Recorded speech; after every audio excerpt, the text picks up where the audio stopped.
எந்த ஹாஸ்பிட்டலுக்கும் வேலைக்கே போகல. நம்மளே ஒரு கிளினிக் ஆரம்பிப்போம்.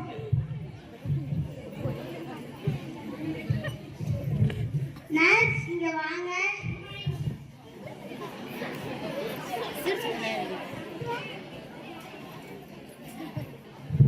Good morning doctor. Good morning. நான் சொல்றத போர்ட்ல எழுதி போடுங்க. நோய் குணமாகிவிட்டால் கட்டணம் 500 ரூபாய். நோய் குணமாகவில்லை என்றால் 2000 ரூபாய் திருப்பி தரப்படும்.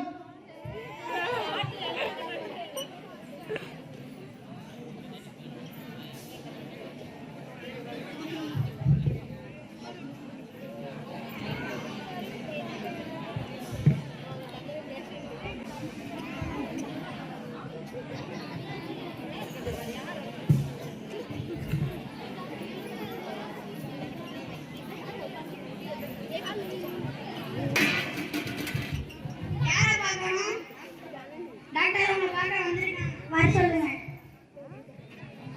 என்னாச்சு? காய்ச்சலா?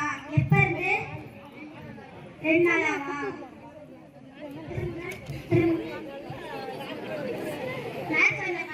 மாத்திரை எடுத்து கொடுத்துருங்க.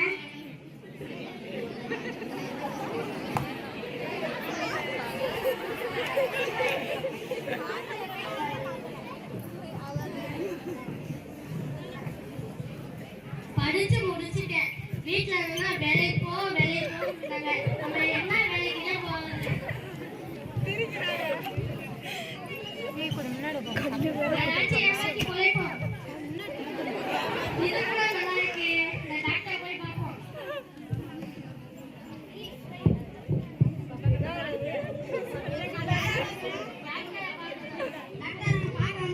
வர சொல்லுங்க.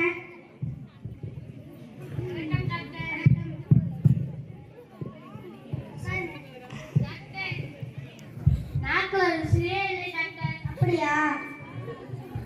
அந்த 10ஆம் நம்பர் ஸ்டாண்ட் எடுத்து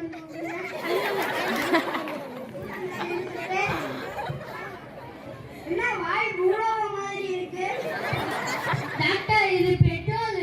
நாக்குல ருசி தெரியல. அப்ப எதுக்கு போய் சொல்றீங்க? எடுங்க 500 ரூபாய். இந்த 500 ரூபாய்.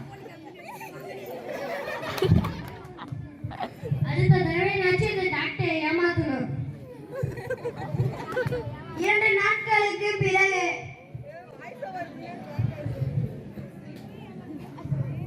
யாரை பார்க்கணும்? டாக்டர் உங்களை பார்க்க வந்திருக்காங்க. சொல்லுங்க. வணக்கம் டாக்டர். டாக்டர் ஞாபகம் சக்தி இல்லைங்க டாக்டர். அப்படிங்களா? நர்ஸ் அந்த 10ஆம் நம்பர் டானிக் எடுத்து கொடுங்க. டாக்டர் என்னன்னா நீங்க அன்னைக்கு நம்பீங்க. போய் சொல்லாதீங்க. ஞாபகம் சக்தி இருக்குல்ல. அப்புறம் எதுக்கு ஏமாத்துறீங்க? எடுங்க 500 ரூபாய். டாக்டர் வாங்க. அடுத்த தடவை நினைச்சு இந்த டாக்டரை ஏமாத்தணும்.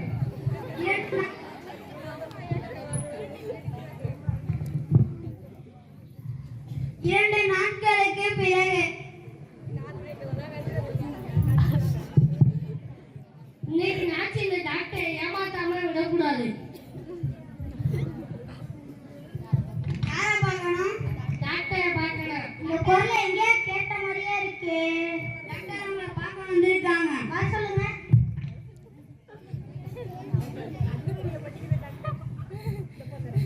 வணக்கம் டாக்டர்.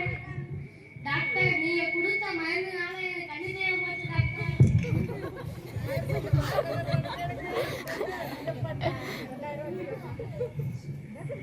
டாக்டர் நீங்களே எழுதி போட்டிருந்தீங்கல்ல, நோய் குணமான 2000 ரூபாய் காசு தாங்க. கொடுங்க காசை. 2000 ரூபாய். டாக்டர் 2000 ரூபாய் சொன்னா ஒரு 500 ரூபாய் தாங்க மட்டும் தாங்க.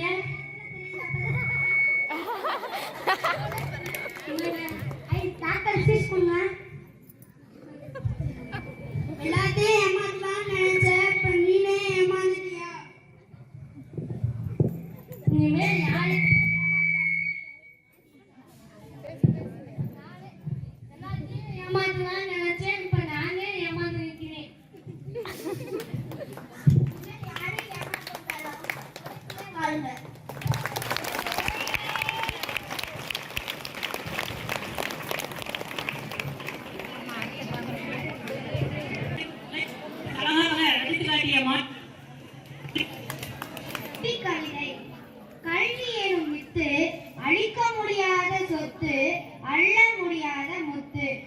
கல்வி கல்வி எனும் வித்து அழிக்க முடியாத சொத்து அள்ள முடியாத முத்து அல்ல அல்ல குறையாதது என்றென்றும் திகட்டாதது கல்வி அல்ல அல்ல குறையாதது என்றென்றும் திகட்டாதது கல்வி நீ அந்த அறிவின் ஊற்றோ கருமேகத்தின் மழையோ கடலின் ஆழமோ இமயத்தின் உயரமோ வானத்தின் நீளமோ உன்னை நினைக்கும் போது கல்வி உன்னை நினைக்கும் போது மனது ஊற்றி எடுப்பது கூட